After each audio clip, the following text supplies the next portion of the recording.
A Anne está na nossa igreja há algum tempo.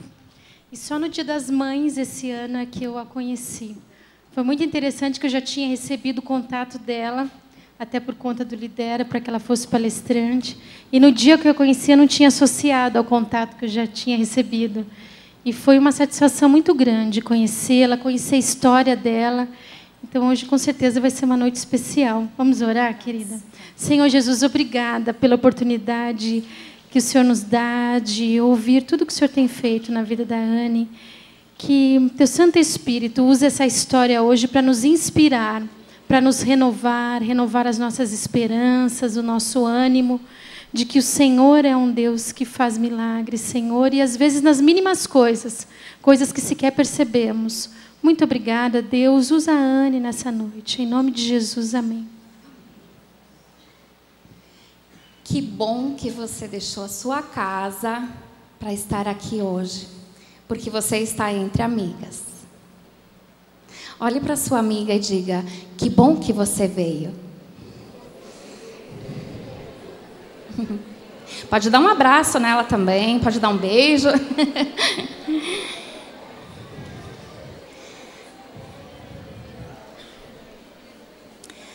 Amém? Vocês são corajosas, porque vocês saíram de casa. Eu tenho certeza que vocês olharam para o céu e disseram: bah, vai cair uma chuva, eu vou até um pouco antes hoje. Foi ou não foi? Foi, né? Sim. Meu nome é Annelise, mas quase ninguém me conhece assim. A maioria me conhece como Anne. Tá? Então, quando eu fui convidada para contar um pouquinho da minha história para vocês, eu nunca recuso, sempre aceito, porque um dia, há 10 anos atrás, eu jamais imaginei que eu pudesse estar viva hoje. E essa história eu quero contar para vocês. Mas antes disso, vamos orar mais uma vez? Fechem os olhos. Querido Deus e amado Pai, é no nome do Teu Filho Jesus, Senhor, que nós oramos.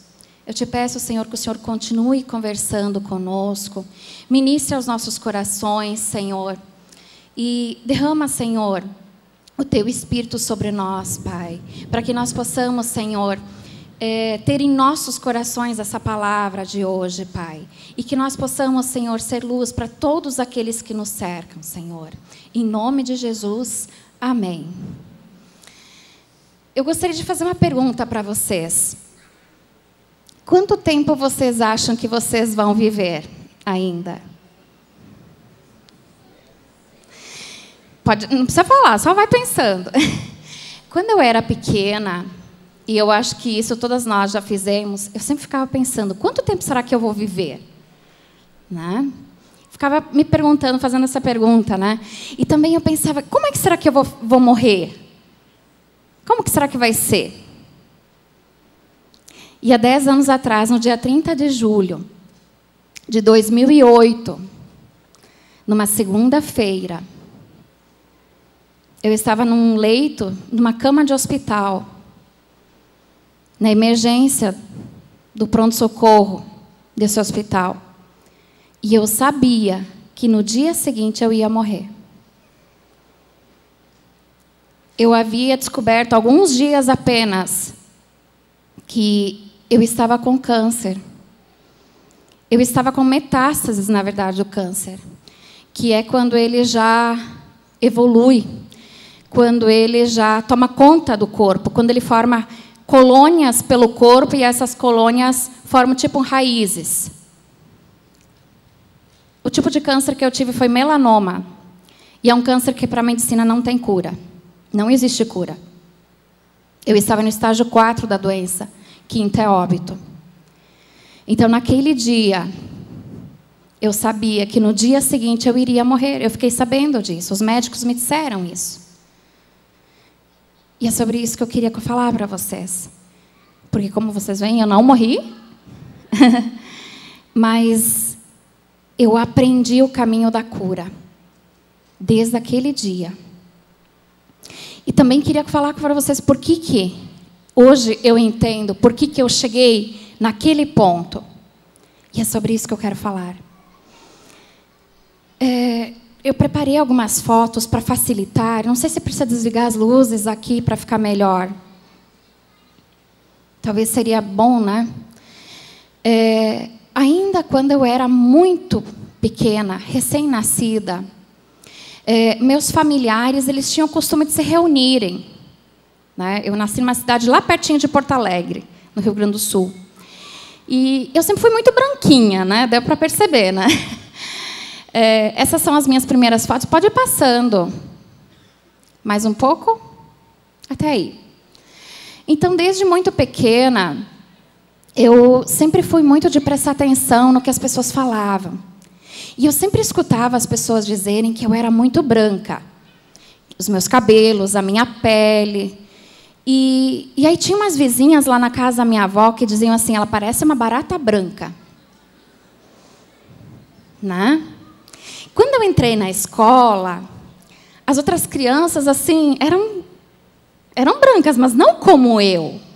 Então, muitas vezes, elas diziam assim, ai, ela é uma alemoa da coxa branca.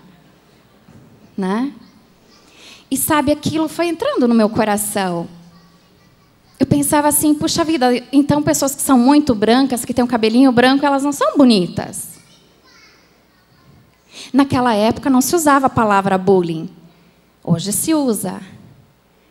Mas era por isso que eu passava. Então, com o passar do tempo, eu comecei a perceber como muitas vezes as coisas aconteciam ao meu redor. E eu vi, por exemplo, os meus tios. Eles bebiam muito, principalmente nos domingos à tarde, quando toda a família se reunia. E depois de um certo tempo, começavam brigas, começavam discussões. E apenas o meu pai não brigava. Mas todos os meus tios brigavam entre eles. E tinha um deles, que inclusive era meu padrinho, ele era muito especial para mim. E depois que ele bebia, normalmente tentava o suicídio. Então, muitas vezes, eu deixei de brincar para cuidar dele, para ver se ele não ia se esconder para se tirar a vida. Então, desde muito pequena, eu comecei a observar como eram as pessoas. E aquilo foi entrando no meu coração. Por volta dos meus 9, 10 anos, nós nos mudamos para Santa Catarina, para o oeste de Santa Catarina, mais perto de Erechim, ali da Argentina, sabe? E o meu pai ele tinha o sonho de voltar para uma cidade menor. Né? Então, nós voltamos para lá, porque, na verdade, meu pai já era de lá. Meu pai já era de lá, minha mãe. E eu comecei a viver no interior. Imagina, uma menina de cidade grande e para um lugar bem pequeno. Mas eu gostava, porque era um lugar onde eu tinha mais liberdade, onde eu poderia fazer novas amizades e também eu ia ficar longe das bebedeiras dos meus tios. Mas isso foi um engano. Porque lá por volta dos meus 11, 12 anos, uma pessoa que eu admirava muito, uma pessoa que eu amava demais. Esse homem, ele começou a passar a mão nos meus seios, nas minhas nádegas, nas minhas coxas. E sabe, queridas, muitas vezes eu me culpava, eu pensava assim, vai ver que a errada sou eu, vai ver que eu tenho culpa dele fazer isso comigo. Vai ver que é meu jeito, meu cabelo, minha roupa, não sei. E eu não falava nada para ninguém. Mas eu tinha medo de dormir à noite. Sabe, eu era muito boa no esporte, eu corria, eu pulava salto em distância, altura, e tudo isso eu deixei de fazer. Eu comecei a sentir dores no corpo. Eu comecei a me vestir com roupas, assim, para ninguém enxergar meu corpo. Porque eu achava que eu estava fazendo algo errado. Que era por isso que isso acontecia comigo. Então, o tempo foi passando e eu pensava assim que não valia a pena ter uma família, casar. Que os homens todos eram daquele jeito. Porque as pessoas eram daquele jeito. Ou elas reparavam no tipo físico da pessoa, ou elas bebiam, né? Eram homens alcoólatras, ou eram homens que faziam isso com as crianças. E aí, só um pouquinho que está passando muito rápido, tá? Isso. Então, ali nessa foto, mais ou menos, eu tenho entre 16 e 17 anos. E nessa época eu conheci um rapaz. E esse rapaz, ele começou a ser muito gentil comigo. Mas ele tinha uma fama de mulherengo. Ele tinha uma fama, assim, de um rapaz que gostava de muitas meninas, muitas mulheres. E eu tinha um certo receio dele. Mas ele começou a me tratar muito bem, ele começou a me respeitar, a me tratar com respeito. E aí eu pensei, puxa vida, vai ver que as pessoas estão enganadas. Vai ver que ele não é assim. E se passaram alguns meses, ele me pediu em namoro. E eu aceitei namorar com ele. Nós namoramos algum tempo. E depois desse certo tempo eu engravidei. E eu venho de uma família muito tradicional, muito rígida, de origem alemã. E vocês devem imaginar que a minha família não ficou muito feliz com essa notícia, principalmente a minha mãe. E eu ouvi muitas coisas ruins dela. E eu comecei a me sentir culpada. Então nós casamos, e o tempo foi passando. E aí eu comecei assim a viver um casamento que eu não desejo para ninguém. Muitas vezes eu ficava noites e noites sozinha. Eu era uma jovem. Eu ficava muito tempo sozinha. Eu não tinha amigas. Eu não tinha com quem conversar. Na minha igreja não tinha isso de você procurar um conselho com alguém. Então eu passei a ser uma pessoa muito solitária. E eu sorria. Eu sorria. Mas era apenas uma fachada. E aí, com o passar do tempo, aquelas saídas dele sem voltar começaram a se intensificar. E eu comecei a observar certos comportamentos dele. E eu imaginei que ele pudesse estar me traindo. E às vezes eu tocava no assunto, eu não sabia lidar com isso. E ele dizia que eu estava ficando louca, que eu estava vendo coisas, que eu era ciumenta, e por aí vai. E eu comecei a acreditar que eu estava ficando louca. Naquela época eu era professora, e os meus alunos tinham a minha idade. E então eu me dava muito bem com os meus alunos, e era a minha alegria. E além disso, eu tinha então tido 2 filhos. E eles eram a minha alegria. E chegou um dia que eu cheguei na minha casa. E quando eu cheguei em casa, uma das meninas que cuidavam dos meus filhos, ela estava sentada assim na escadaria, chorando, com a roupa toda rasgada. E aí eu perguntei, o que aconteceu? E aí ela disse, foi teu marido. Ele quis me estuprar. E aí, nisso, eu levei um choque, eu levei um susto muito grande. E aí, quando ele chegou em casa, eu comecei a gritar com ele, eu quis tirar satisfação, e ele disse que isso tudo não era verdade, que nada disso tinha acontecido, que essa moça tinha se rasgado a roupa por conta, enfim. E aí eu disse para ele, se você fez um dia, você vai fazer de novo. E o tempo passou, e as desconfianças aumentavam cada vez mais em mim. E teve um dia, quando eu cheguei de um curso, ele me disse que ele tinha dançado com uma moça. E eu sabia que aquela moça tinha assim, um envolvimento com muitos rapazes. E naquela época tinha as listas telefônicas, né? Não tinha muito essa questão de celular como hoje. E eu fui puxar a lista telefônica, e quando eu vi várias ligações, não somente para a casa dela, mas para muitas casas de outras mulheres. Todos os lugares que eu ligava eram mulheres que atendiam.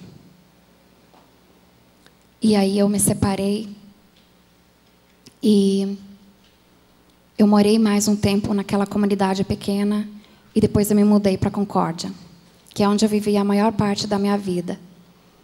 E eu achava que mudando de lugar, saindo daquele lugar pequeno onde eu morava, indo para um lugar maior, sabe, estudando, eu comecei a estudar muito, sabe, terminei a faculdade, fiz 2 pós-graduações, fiz mestrado. Eu achei que eu ia esquecer as coisas que estavam presas lá no meu passado, sabe? Eu achei que eu pudesse passar por cima disso tudo. Pode passar.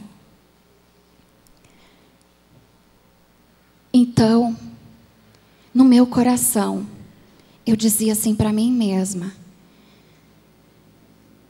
que ele tinha que pagar por tudo que ele tinha feito, meu ex-marido. E todas as pessoas que causavam tristeza e mágoa dentro de mim. Eu comecei a culpar as pessoas. Eu era uma mulher muito sorridente, mas só eu sabia como eu era, principalmente quando eu colocava a cabeça no travesseiro à noite. Só eu sabia como eu era. Eu chorava, eu não conseguia dormir. Eu era pele e osso. Eu trabalhava muito para conseguir manter a minha casa, pagar os estudos. Então, profissionalmente, eu estava muito bem. Mas o meu coração estava totalmente destruído. E ninguém sabia disso. Então, essa falta de perdão, ela trouxe grandes mágoas, grandes tristezas para o meu coração. Eu tentei várias vezes o suicídio. No hospital da minha cidade, tinha uma clínica psiquiátrica dentro do hospital, onde havia várias portas, até que a pessoa pudesse entrar. E eu ficava trancada lá dentro. E ninguém sabia. Eu não contava para ninguém. Eu tinha vergonha de dizer que eu tinha tentado me matar. Então, às vezes, eu ficava dias lá dentro, trancada, para eu não me matar. Só volta aquela tela, por favor. Então, essas mágoas, tristeza, rancor, raiva, me fizeram ter vários relacionamentos, sabe? Eu pensava, vai ver que um dia eu vou encontrar alguém que vai dar certo. Então, eu comecei a ter um namorado atrás do outro. E muitas vezes as pessoas me diziam, mas Ana, você não consegue gostar de ninguém? Eu dizia, não, eu não consigo gostar de ninguém. Quando eu percebia que eles iam colocar uma aliança no meu dedo, então, eu dava um jeito de desmanchar. Eu não conseguia amar ninguém. Eu não conseguia amar porque eu não me amava, não é mesmo? Além disso, eu comecei a ter muitas dificuldades com os meus filhos. Muitas dificuldades. Eu me dava tão bem com os meus alunos adolescentes, mas com os meus filhos eu não conseguia. Então, nós tivemos grandes problemas. E aí, chegou um dia... Pode passar. Eu estava assim. E eu comecei a sentir muita dor na minha cabeça. Eu tinha muita dor no corpo. Porque além de todas essas mágoas, essas tristezas que eu tinha fibromialgia crônica. Quem de vocês já ouviu falar em fibromialgia? Eu sei o que é isso. Eu passava muito tempo tomando medicação forte, passava dias internada e nada adiantava. Nada. E aí eu fui procurar um médico e esse médico pediu um check-up. Porque eu havia retirado uma mancha nas minhas costas 4 anos antes disso, dessa foto. E aí ele disse, Anne, mas você nunca fez exames nos órgãos? Eu disse, não. O médico disse que eu era nova, que não precisava me preocupar, era apenas para cuidar do sol e só, e levar uma vida mais tranquila. E quando eu fui fazer esse check-up, a gente tem a mania de abrir logo, não sei se vocês são assim, eu sou assim. Né? A gente chega em casa e já quer abrir tudo, às vezes nem chega em casa, né? E eu abri. Eu não tinha conhecimento médico nenhum.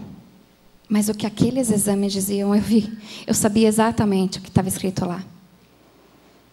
Eu estava com o corpo todo cheio de massa, ou seja, metástases. E quando eu abri aquele exame, eu comecei a gritar no hospital.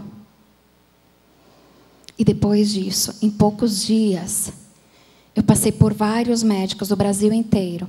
Inclusive aqui, em Curitiba, Santa Catarina, Rio Grande do Sul, São Paulo. E todos eles diziam, é questão de dias, talvez meses, mas você não vai mais viver. Então,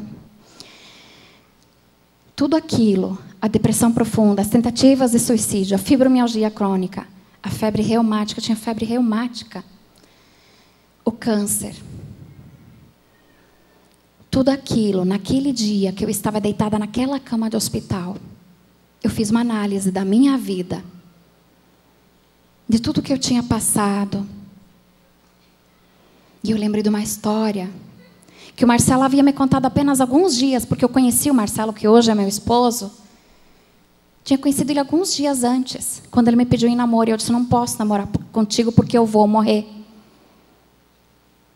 E ele havia me contado a história do rei Ezequias, que disse que ele viveria, que fez uma oração, e Deus atendeu o pedido dele e deixou ele viver mais 15 anos, não é mesmo? E naquele dia, naquela cama, eu lembrei daquela passagem. Eu não conhecia a Bíblia. Eu não sabia orar. Mas eu lembrei dessa história que o Marcelo havia me contado. E em meio aos tubos, porque eu só conseguia ainda respirar por aparelhos, eu não conseguia mais andar. Eu não conseguia mais falar. Porque a bola que havia, principalmente aqui assim, desse lado, era do tamanho de uma bola de handebol.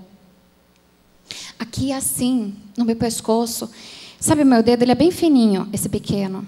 Eu não tinha tanto de respiração que passava por aqui. Não, mesmo com aparelhos, eu não conseguia mais respirar. Eu estava morrendo sufocada, respirando por aparelhos. Então isso era muito angustiante. E eu cheguei para os médicos e disse, eu quero a cirurgia. Vocês precisam fazer algo por mim, porque é horrível morrer do jeito que eu estou morrendo. E eles concordaram. Eles disseram, você tem 2 horas para chamar teus pais, teus irmãos, teus filhos, teu ex-marido e namorado aqui. Eu vou explicar para eles como vai ser a cirurgia e que amanhã você vai a óbito, quando eu te abrir. Aí eu perguntei para ele, doutor, quanto tempo eu tenho? Quantos meses eu tenho se eu não fizer essa cirurgia? Ele disse, você tem no máximo 3 dias sem a cirurgia. E com a cirurgia você vai morrer amanhã cedo. Então, quando eu... Pode passar.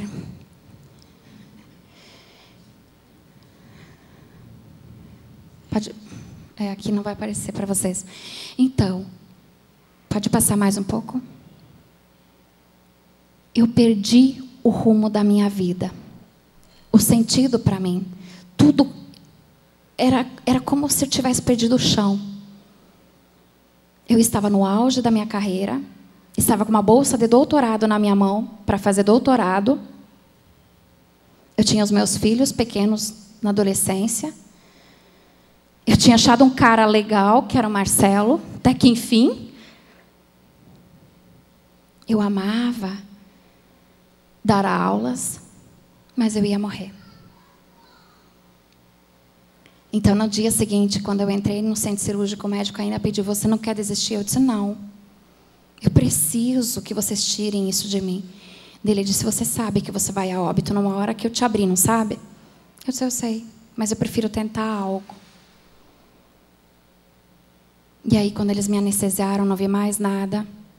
E o que eu lembro é que eu estava caminhando por um caminho de uma luz muito, muito boa, muito intensa. Era um túnel. E nesse túnel, eu ia por ele, eu sentia uma paz tão grande, uma alegria tão grande. Eu não sentia mais dor. Eu estava tão leve. E eu caminhava por esse túnel. E quando eu estava virando levemente à direita, eu comecei a ver um jardim muito lindo. De cores intensas, de flores que eu nunca tinha visto na minha vida. E eu queria ir para aquele jardim, eu estava indo para aquele jardim. E de repente algo me puxa de volta. E eu fui, é como se eu estivesse flutuando de volta. E eu não quis voltar. Mas eu estava sendo puxada de volta. E de repente o que eu lembro foi que eu ouvia pessoas falando, ouvia meu pai falando, ouvia o Marcelo falar, ouvia meus tios falarem, mas eu não enxergava eles. E aí, de repente, o que eu passei a lembrar foi que eu comecei a puxar os tubos e eles me amarraram. E aí, nisso, a enfermeira da UTI disse: Anne, você está acordando do coma. Nós tivemos que te amarrar. E aí eu pensei, então não morri, mas o que era aquele lugar lindo que eu vi, né? E aí eu fiquei mais alguns dias naquela UTI e eu tive uma outra visão. Eu estava dormindo e no meio do meu sono, eu acordei muito assustada, aflita, e eu gritei não. E aí a enfermeira perguntou, o que aconteceu contigo? E aí eu fiz sinal que eu queria que o Marcelo falasse comigo. E ela ligou para o Marcelo, isso eram 2:30 da manhã. E o Marcelo fez uma oração e aquilo me acalmou. E eu pensei, puxa vida, uma oração acalma o coração da gente. Eu fiquei pensando, né? Lembrando que eu não conhecia a Bíblia, eu não conhecia a oração. E sabe o que eu tinha visto, queridas? Um ser muito alto, enorme, que não era nem bicho e nem gente. Era como se ele fosse um carvão queimado, sabe? E ele me carregava no colo. Eu estava nua. E ele disse, eu vou te levar comigo. E foi aí que eu gritei aquele não. Foi algo horrível. E aquilo não saía de dentro de mim. E quando eu consegui começar a falar um pouco, depois com o passar dos dias, eu quis me expressar, mas todo mundo dizia que eu estava fraca da cabeça. Mas aquilo ficou dentro de mim. Eu ficava pensando o que era aquilo tudo que eu vi, né? Então o tempo foi passando, aquela foto de antes, onde eu estava eu já tinha saído, já estava no quarto. Aqui eu já estava no quarto, já estava melhor. Então foi ali que eu comecei a fazer quimioterapia, radioterapia.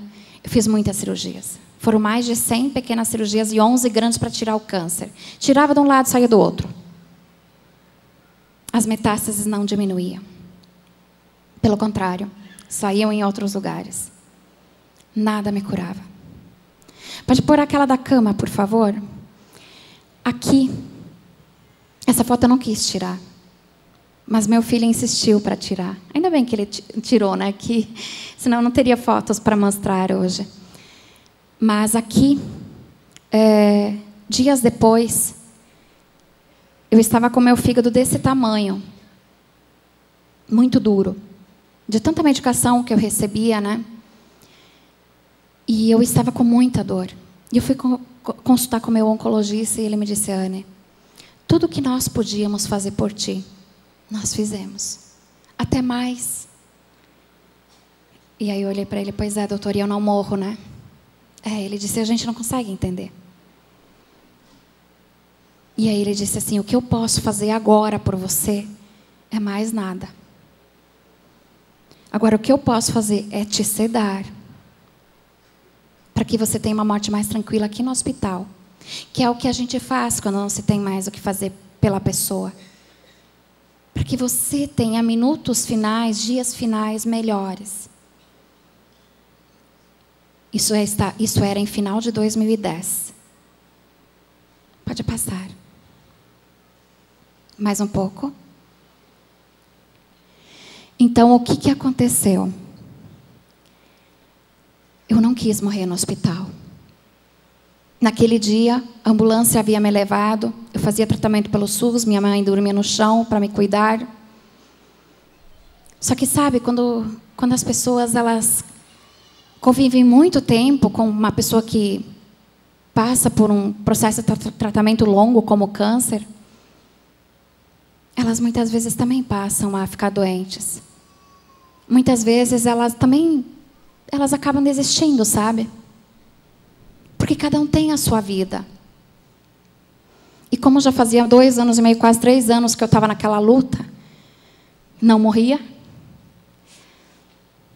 eu normalmente estava bem sozinha nas consultas, nas cirurgias.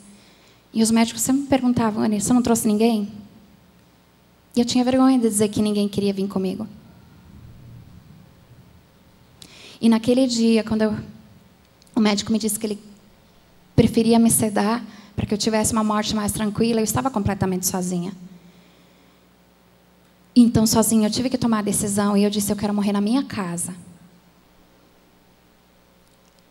E aí o motorista da ambulância que havia me levado, ele me levou até em casa, ele me deitou na cama, que era onde normalmente eu ficava, ou na cama ou num sofá. E ele disse: o que eu posso fazer por você? E eu disse: é a última vez que você vai me ver. Eu só quero um copo d'água.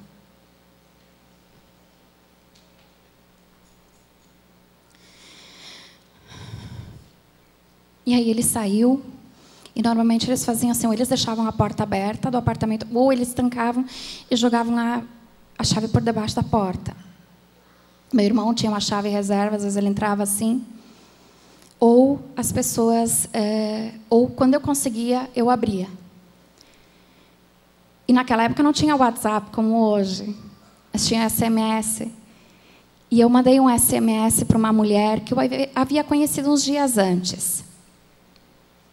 E essa mulher começou a me mostrar a Bíblia dela. Eu achei aquilo tudo tão diferente.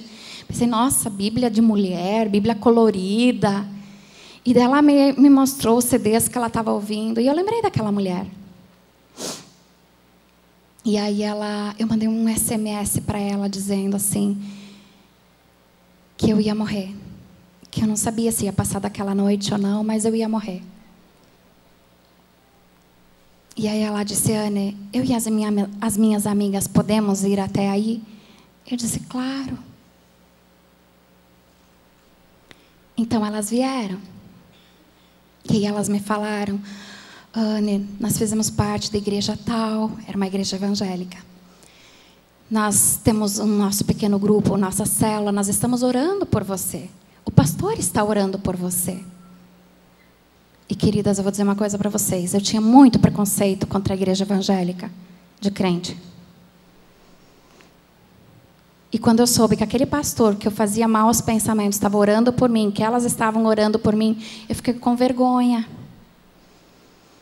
Porque eu pensei assim: puxa vida, eles estão me amando, estão orando por mim, eles nem me conhecem. E aí elas me disseram: Anny, Jesus pode curar você. Eu disse: mas de que jeito? Isso foi numa segunda-feira. E elas me disseram: na próxima quarta tem culto, nós vamos te levar. Eu disse: mas como? Eu quase não conseguia falar, eu não conseguia falar, sabe? Nós vamos te carregar.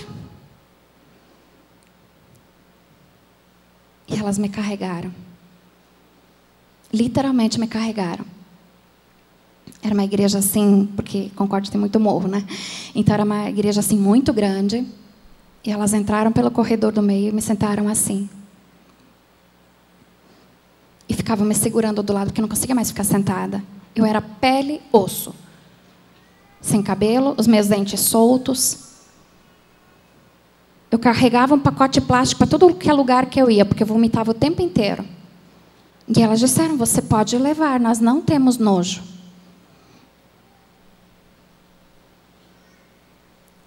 E aquele culto foi tão diferente.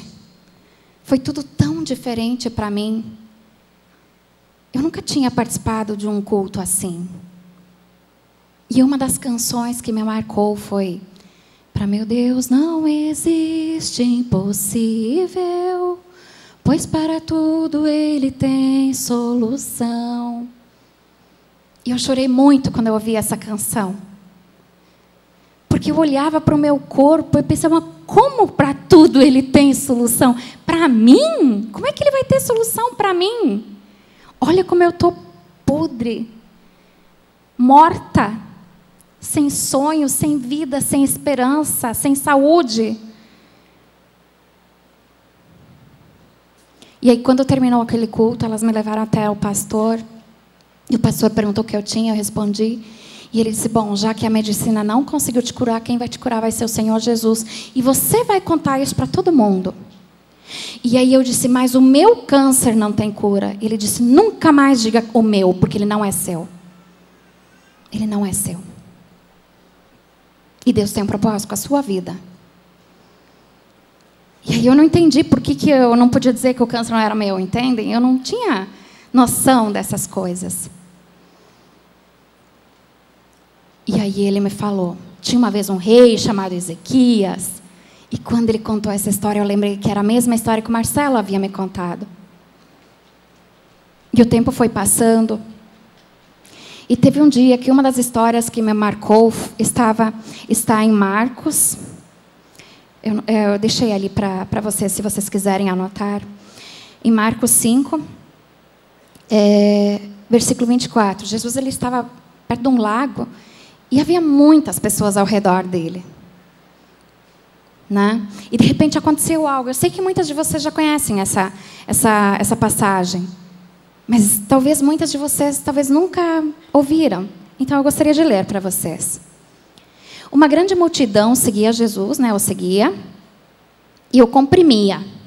E estava ali certa mulher que havia 12 anos vinha sofrendo hemorragia. Ela padecera muito sob o cuidado de vários médicos e gastara tudo o que tinha. Mas, em vez de melhorar, piorava. Quando ouviu falar de Jesus, chegou por trás dele, no meio da multidão, tocou o seu manto, porque pensava, se eu tão somente tocar em seu manto, ficarei curada. Imediatamente cessou sua hemorragia e ela sentiu em seu corpo que estava livre do seu sofrimento. No mesmo instante, Jesus percebeu que dele havia saído o poder. Virou-se para a multidão e perguntou, quem tocou em meu manto? Responderam os seus discípulos, vês, a multidão aglomera ao teu redor e ainda perguntas, quem tocou em mim? Mas Jesus continuou olhando ao seu redor para ver quem tinha feito aquilo. Então, a mulher, sabendo o que tinha acontecido, aproximou-se, prostrou-se aos seus pés e, tremendo de medo, contou-lhe toda a verdade. Então ele lhe disse, filha, a sua fé a curou. Vá em paz e fique livre do seu sofrimento. Essa história mexia muito comigo. E eu decidi entregar a minha vida para Jesus. E eu sabia que assim como aquela mulher que corria risco de ser apedrejada e morta, de ser criticada pela escolha que ela havia feito, eu também seria. E eu fui. Todos os meus familiares ficaram contra mim. Ninguém mais vinha me ver. Eu perdi todos os meus amigos. Todos. Pode passar. Mas eu decidi que eu viveria o que a palavra de Deus diz. Eu decidi entregar minha vida para Jesus. Eu decidi que não importava o que os outros pensavam, mas eu ia seguir a palavra. Pode passar mais um pouco. Então eu decidi me batizar. E desde aquele dia eu descobri que Jesus tinha me curado. Nessas águas do batismo, eu fui carregada para dentro da piscina. Aqui não dá para ver, mas o meu braço direito embaixo estava podre.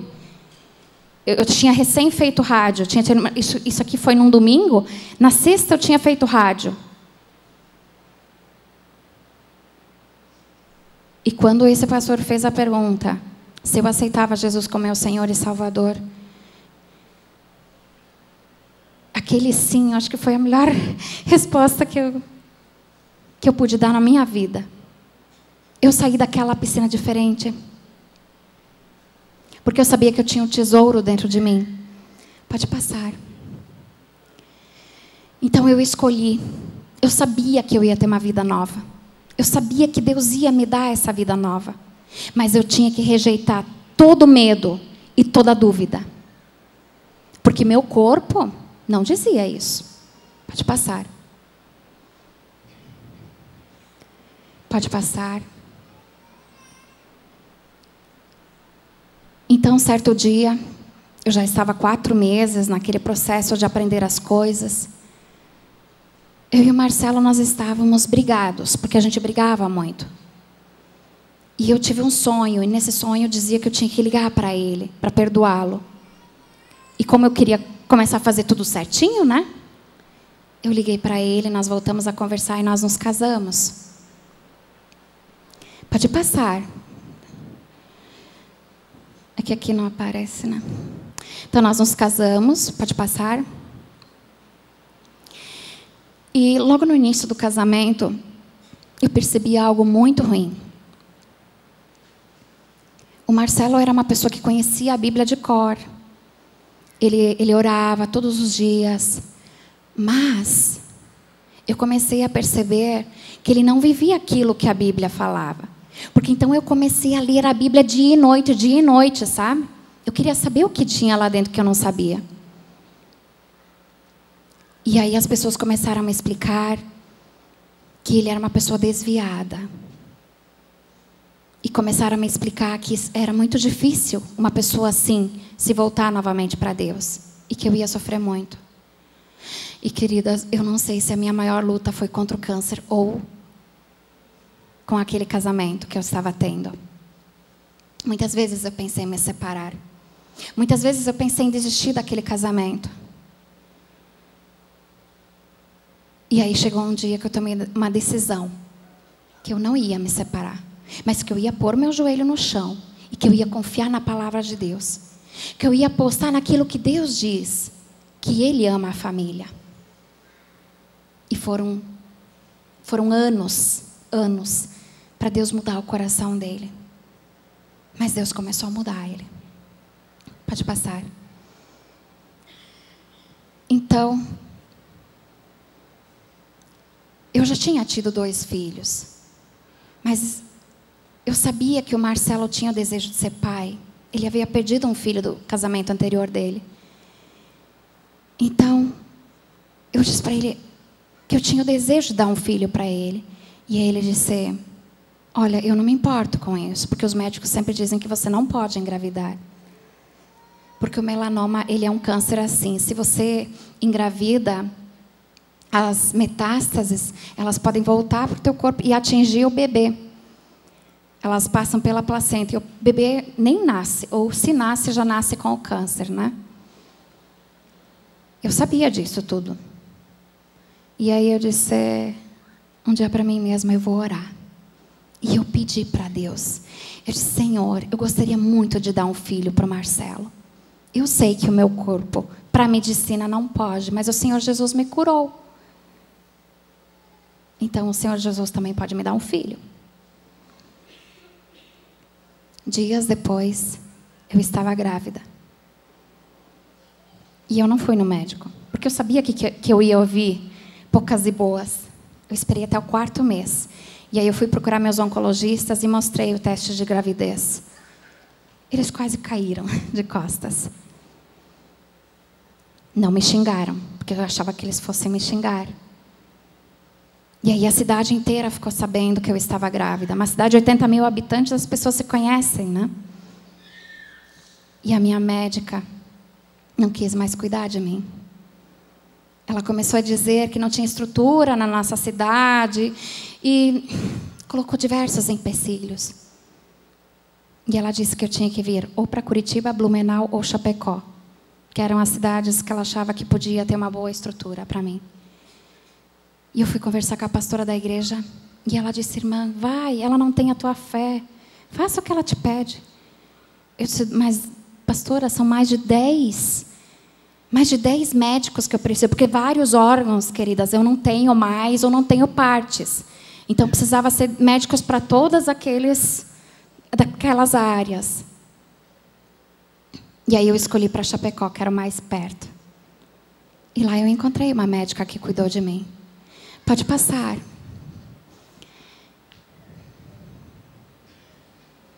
Eu trouxe as fotos para vocês verem. Não sei se, ó. Aqui eu estou entrando, né, na sala de cirurgia. Pode passar. Aqui o Davi nasceu. Ele nasceu perfeito. Ele nasceu normal. Ele não teve metástases. E eu não tinha metástases. Porque na hora que eles me abriram, eles olharam. Os médicos olhavam assim. Eles achavam que eles iam encontrar metástases. Mas eles não encontraram. Pode passar. Essa é a doutora Elis que fez a minha cesárea. Ela aceitou fazer a minha cesárea, porque vários médicos não aceitaram. Mas ela aceitou. Pode passar. Esse é o doutor Ruggiero, meu oncologista de Santa Catarina. Ele nunca me disse uma palavra boa. Ele nunca me disse que eu ia viver. Ele não sorria para mim. Mas vocês podem ver pela foto que ele mudou de opinião, não é? Pode passar. Esse é um cirurgião oncológico. Ele e o próximo que vai vir, pode passar o outro também? Esses dois médicos me conhecem mais por dentro do que eu mesma. É sério. Eles já tiraram tanta coisa de mim, mas tanta coisa. Eles não acreditam que Deus pode fazer. Eles, na verdade, eles nem acreditam em Deus. Quero que vocês me ajudem a orar por eles. Eles não acreditam. Mas eles não conseguem entender como eu ainda vivo. E vocês viram que eles também estão sorrindo, porque eles não sorriam quando eu os conheci. Pode passar. Então, o Davi foi crescendo, pode passando. Pode passar, vai passando agora. Isso. Pode passar. E eu entendi que essa palavra se encaixava na minha vida. Dá um lar à estéril e dela faz uma feliz mãe de filhos. Aleluia. Eu sei que muitas de vocês, muitas vezes pensam que vocês não podem ter filhos. Vocês ouviram isso de um médico, como eu ouvi. Mas eu gostaria que vocês lembrassem dessa palavra. Olha o Davi, pode passando, bem rapidinho. Isso, pode passando. Eu hoje, vai passando agora. Pode passar várias telas. Pode passar, porque nós temos que cuidar o tempo. Meu pai, minha mãe, que dormia no hospital. Esses são os meus filhos. Vai passando. Por que acontecem milagres? Porque a minha vida é prova disso. Acontecem milagres. Meu casamento é prova disso. Minha família é prova disso. O Davi é prova disso. O meu marido é prova disso. A mudança dele é prova disso. A minha mudança é prova disso. Eu não acreditava em milagres. Eu achava Deus brabo, chato e radical. Eu não conhecia a Bíblia. Mas há quase 8 anos, Deus me mostrou que eu estava errada. Uma pessoa com muito estudo, mas que não conhecia a palavra de Deus. Então eu descobri que para Deus nada é impossível. Nada. Absolutamente nada. Pode passar. E eu comecei a ajudar as pessoas. Vai passando rapidinho, porque nós temos que... Pode passar. E eu comecei a ajudar as pessoas. Onde me chamavam, igrejas, escolas, ONG, hospitais, eu comecei a ir. Pode passar. E chegou um dia que eu resolvi escrever meu livro. Ano passado, quando eu cheguei aqui em Curitiba. Eu estava com uma baita uma trombose aqui dentro, não podia ficar em pé nem sentada. Eu disse, quer saber de uma coisa? Eu vou escrever meu livro. E quando eu termino de escrever o livro, a trombose foi embora. Eu não ia escrever ele lá onde eu morava, porque eu trabalhava muito, eu tinha muitas mulheres para cuidar. Então eu entendi que aquele que é capaz de fazer infinitamente mais do que tudo que nós pedimos ou pensamos, de acordo com o seu poder que atua em nós, a Ele seja a glória na igreja em Cristo Jesus, por todas as gerações, para todo sempre. Amém. Pode passar. Quem sabe você assim, como eu. Talvez você não se ama mais. Talvez você nunca se amou. Talvez você também foi traída ou está sendo traída. Talvez você também se culpa pelos erros que você um dia cometeu ou que você tem cometido. Pode passar. Quem sabe você também passou por histórias muito parecidas com a minha, e você abriga raiva, rancor, tristeza, mágoa. Quem sabe você também está enfrentando alguma doença. Como eu tinha várias, tinha uma coleção. Quem sabe você também tem tido dificuldades em relacionamento com seus filhos, como eu tive. Se vocês forem ler meu livro, vocês vão entender que até a polícia um dia veio na minha casa. Foi terrível. Pode passar. Quem sabe você também tem um marido difícil, como eu tive. Quem sabe na sua casa tem brigas, tem lutas. Quem sabe você também não vê mais saída. Quem sabe, assim como eu, você também muitos dias pensa em tirar sua vida, pensa em desistir da sua família, pensa que as coisas não têm mais solução. Quem sabe, assim como eu, você também não tenha mais sonhos, ou tão poucos. Ou você esteja pensando assim, puxa vida, eu tinha tantos sonhos, cadê eles? Eu te entendo. Agora eu vou dizer uma coisa para você. Deus, Ele tem um plano com a sua vida, assim como Ele tinha com a minha. É por isso que eu não morria. Ele tem um plano com a sua vida. Com a sua amiga do lado. Sabe? Você é uma pessoa importante para Jesus. Você é importante para a tua casa, para os teus filhos. Para as pessoas que te sabem. Você é importante para Deus. E para você mesma. Querida, se aquelas mulheres não tivessem me carregado naquele dia para a igreja e para o pequeno grupo delas, talvez eu estaria morta. Sabe essa pessoa que te convidou para você estar aqui hoje? Ela fez isso. Ela te amou. Por isso que ela te convidou. Sabe por que isso aqui está acontecendo agora? É porque tem alguém que te ama. Alguém que Deus colocou na tua vida, que ora por você, que se importa com você, que faz exatamente o que aquelas mulheres fizeram comigo. Elas me amaram do jeito que eu estava e eu nem me amava. Sabe, queridas, desde março para cá eu enfrentei 2 grandes cirurgias. Uma delas no abdômen. Eu fui fazer fisioterapia e fui fazer esforço e abriu todo o meu abdômen. E eu tive que instalar uma tela, porque havia muitas hérnias, e além disso estourou o músculo. Só que meu corpo não aceitava a tela. Então comecei a passar por processo de infecção, e isso e aquilo. Mas eu pude ver o amor que tantas de vocês tiveram por mim. Ao me visitarem, ao orarem por mim, ao dizerem, Anne, vai ficar tudo bem. A minha célula, o amor do meu pastor, dos nossos pastores. E sabe o que eu entendi? Que por quase 8 anos eu estava cuidando de pessoas, e agora estava na hora de eu ser cuidada um pouquinho de novo. E era como se fosse, daquela vez, as pessoas me carregando de novo. Foi assim que tantas de vocês fizeram comigo nesses últimos meses. Foi assim que o meu pequeno grupo fez comigo. Novamente eu fui amada. Vamos passar. Eu preciso encerrar. Pode passar. Eu tenho 2 perguntas para vocês, rapidinho discutirem. Você acredita ser uma mulher que tem valor para sua casa, seu marido, seus filhos, o seu trabalho? E a outra, você pode ser como a mulher e suas amigas que me amaram e me carregaram um dia para o PGM e para a escola? Para a igreja? Será que você também pode ser essa mulher? Será que você também pode ajudar alguém? Será que você também pode carregar alguém? Essas 2 perguntinhas bem rapidinho, tá, queridas? Porque nós não temos muito tempo. Eu falei demais.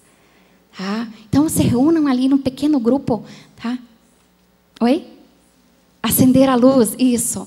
Para que vocês fiquem mais à vontade. Tá? Mas é bem rapidinho. A gente já retorna, tá?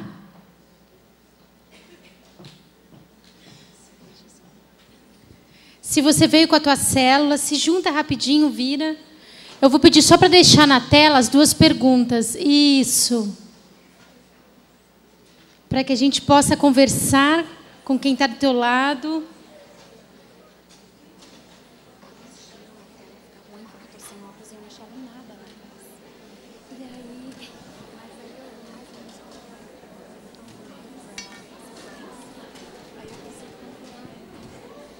Vamos só virar para o lado, junta quem está do teu lado, que assim a gente não precisa se mexer muito, não?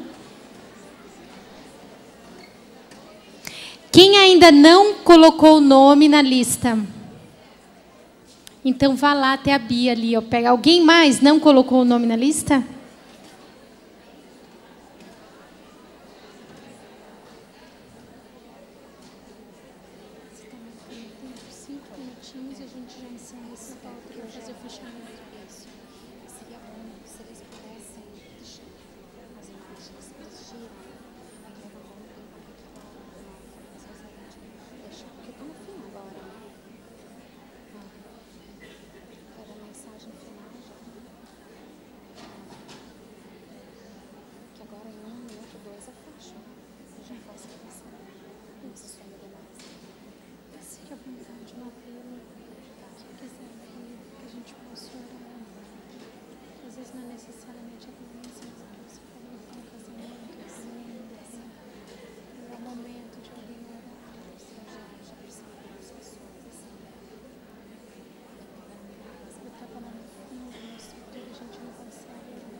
Amém?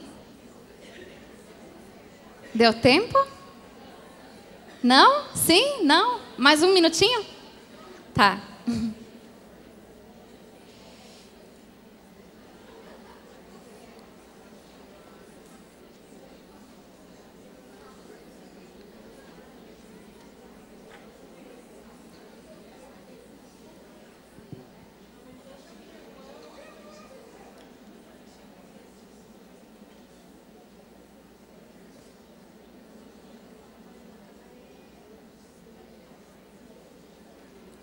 Quem já terminou já vai voltando devagarinho, né?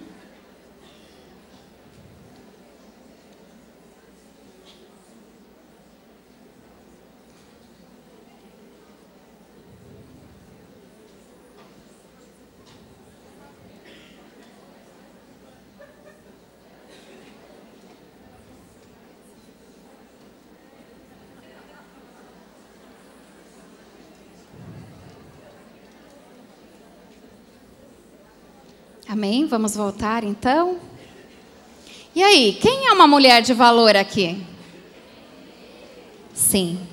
Mesmo que você não acredite que você seja, você é. E você tem um grande poder em suas mãos. Na verdade, nos seus joelhos.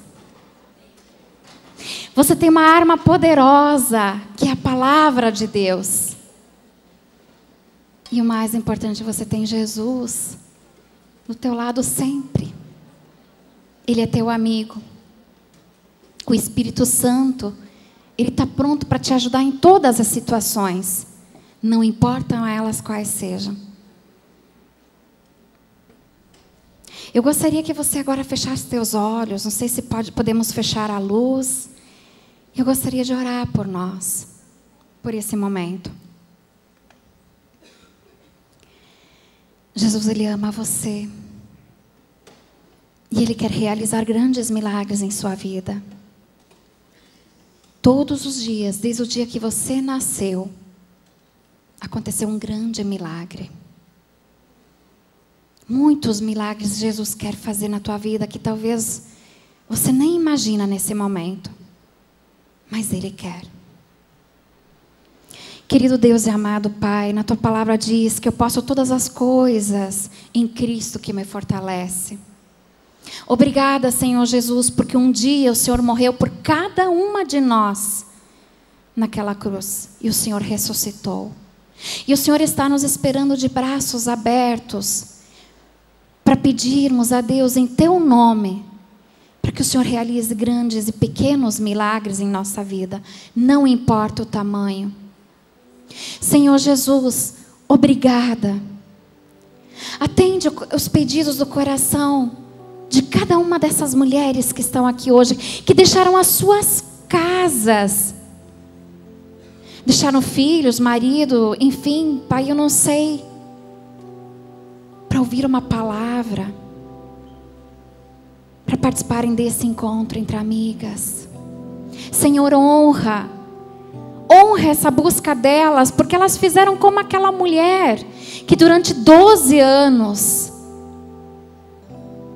perdeu todo o dinheiro em busca da cura. Senhor, que o Senhor possa agora trazer cura para aquelas que precisam.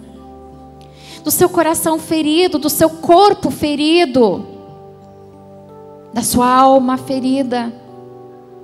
Aquelas, Senhor, que não se amam, Senhor, mostra que o Senhor a ama. Aquelas, Senhor, que estão pensando em desistir do seu casamento, Senhor, dá forças a elas, dá ânimo a elas, dá alegria, dá esperança.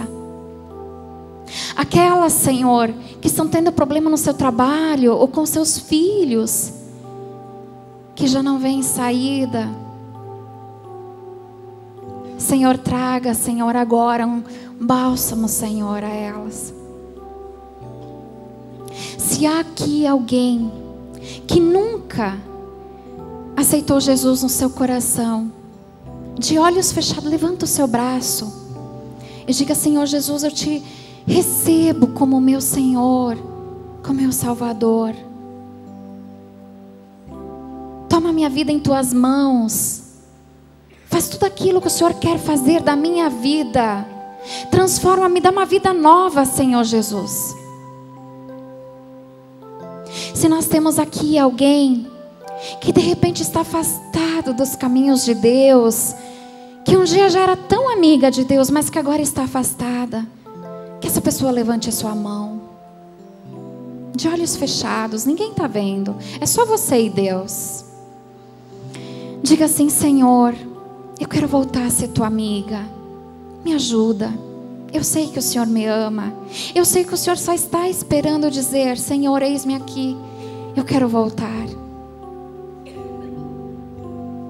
E aquelas, Senhor, aquelas que não perdem a esperança, aquelas por mais lutas que tenham, estão firmes com o Senhor, levantem o braço agora e digam: Senhor Jesus, eu te amo.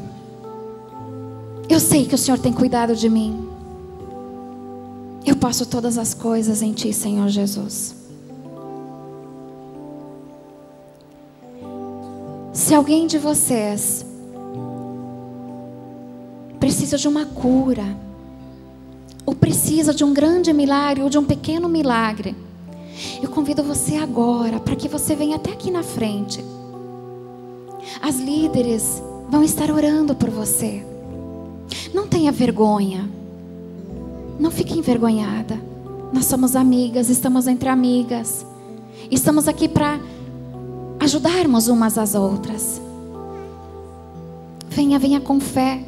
Não sinta vergonha. Ninguém vai reparar. Deus te entende.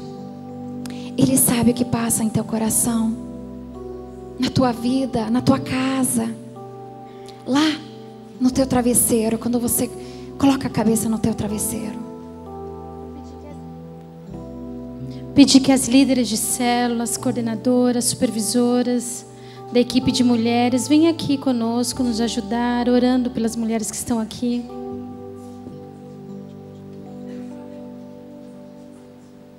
Queridas, contem para Deus. Conte para Deus como você está se sentindo. Conte para Deus o que você precisa. Para Ele nada é impossível. Acredite. Para Ele nada é impossível. Senhor Jesus, eu oro por cada mulher, Senhor, que precisa de um milagre em sua vida. Todas nós precisamos. Mas eu sei que tem pessoas que aqui já não tem outra saída, Pai. Elas precisam muito de Ti, Pai. Senhor Jesus, toca agora na vida de cada uma delas, Pai. Restaura tudo que precisa ser restaurado. Renova. Traz fé, traz alegria, traz paz, traz esperança. Que a partir de hoje elas vivam uma vida diferente, uma vida com fé. Que a partir de hoje, Senhor, o Senhor possa fazer coisas novas na vida delas, todas elas, em nome de Jesus. Em nome de Jesus, Pai, que nós oramos e nós te agradecemos, porque os milagres, eles vêm com o coração grato, com o coração agradecido. E nós te agradecemos em nome de Jesus. Obrigada, Senhor Jesus, por tudo que o Senhor fez por nós. Obrigada. Obrigada, Pai. Nós te amamos. Em nome de Jesus. Amém. Amém.